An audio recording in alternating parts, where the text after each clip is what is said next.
Welcome to today's Explainer. I am so thrilled you're here. Today, we are going to unpack a massive architectural shift in how artificial intelligence processes and actually retains information. If you've been working with AI lately, you know that the way these late 2025 models handle memory is vastly different from those simple message histories we used to rely on. As we walk through this material together, I want us to take a really patient, deliberate approach. We're going to build a clear, structured understanding of exactly how these memory tiers function, step by step.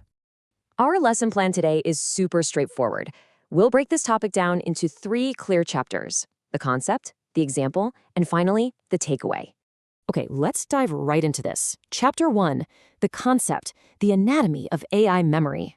Before we get into the weeds of caching strategies and vector databases, we need to establish a rock-solid mental model of what we actually mean when we say an AI remembers something. I really want you to hold on to this core analogy. Think of short-term context as what's currently written on a whiteboard right in front of the AI. It's immediate, it's right there in plain sight, but space is limited. Long-term memory, on the other hand, well, that's the massive vault down in the basement. The AI has to literally go down there to check it when it needs facts. It takes a little extra time to retrieve, sure, but its capacity is practically endless. Notice the stark visual contrast we have here. On the left, we've got our whiteboard, the high-speed context window, or L1 memory. This is where all the active reasoning happens. It's incredibly fast, but heavily constrained by GPU memory limits. Then on the right, we have our basement vault, the slow vector database representing L2 and L3 storage. It holds just vast amounts of episodic and semantic knowledge, but searching through it, that introduces latency. The entire art of modern AI system design is basically managing the flow of data between these two completely different spaces.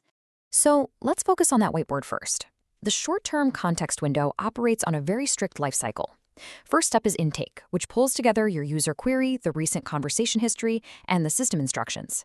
Next comes processing, where the GPU computes the KB cache, which is essentially the mathematical representation of those tokens. But because our whiteboard has a hard physical limit, we inevitably hit the final stage, eviction.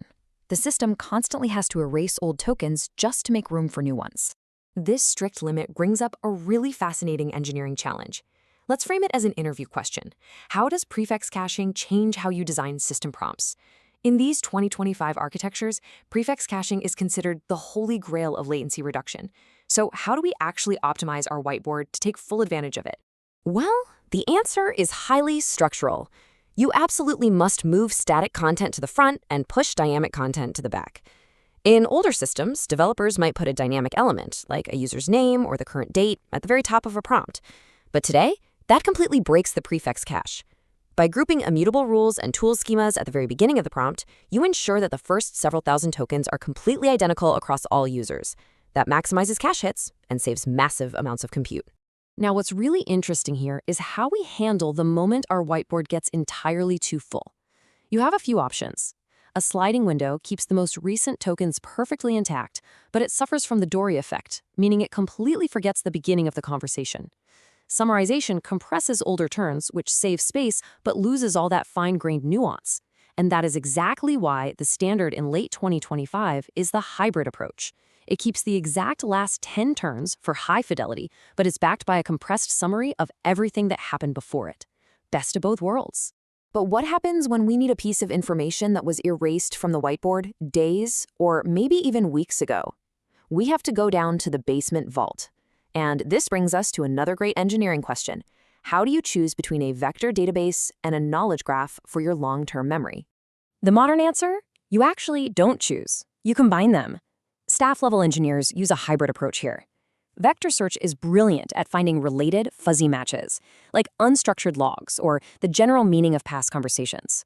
Graph traversal, on the other hand, finds connected, deterministic relationships. So think about it like this.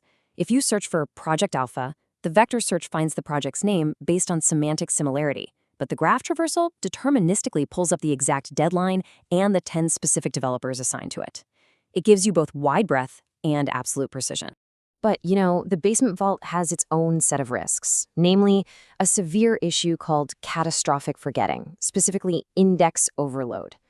If an agent just blindly dumps every single tiny detail into the vault, thousands of low-quality facts will literally bury the high-quality truths. Your retrieval precision just plummets.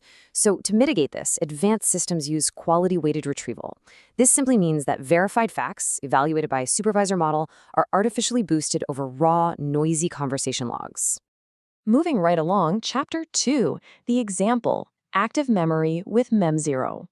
We've looked at the underlying concepts of the whiteboard and the vault. Now, let's look at how this is actually implemented in the real world. The core philosophy of Memo is a radical shift from past systems. Traditional memory just recorded everything you said. It was just a passive log. But Memo creates active memory by storing isolated, structured insights. Instead of saving a massive transcript where you just happen to mention a preference, a background agent extracts a clean fact, like user, preferred mug color, blue, and it stores that specific, highly useful triplet. Let's move to the next logical step and see how this builds into a fully automated system. Memo operates on a continuous background process known as the digest loop. Step 1. Observe. It quietly monitors the high-speed L1 whiteboard. Step 2. Extract. A secondary agent spots a memorable fact. Step 3. Compare. It runs down to the L3 vault to see, hey, do I already know this? And finally, Step 4. Merge or update. If the fact is totally new, it adds it. But if it conflicts with an old fact, say you changed your preferred mug color, it cleanly updates the record with a new timestamp. Now, of course, if an AI remembers literally every tiny detail, it can get incredibly annoying. We call this memory fatigue. Seriously, nobody wants an AI bringing up what they had for breakfast 3 weeks ago. To solve this, systems assign a relevance score to every recalled fact. Notice the threshold we're looking at, greater than 0.85. The AI will only bother bringing a piece of past information up from the vault and putting it onto your active whiteboard if its relevance score is exceptionally high. Which brings us to our final section, Chapter 3, the takeaway, personalization at scale. Let's anchor all these technical architectures back to why they actually matter for you, the end user.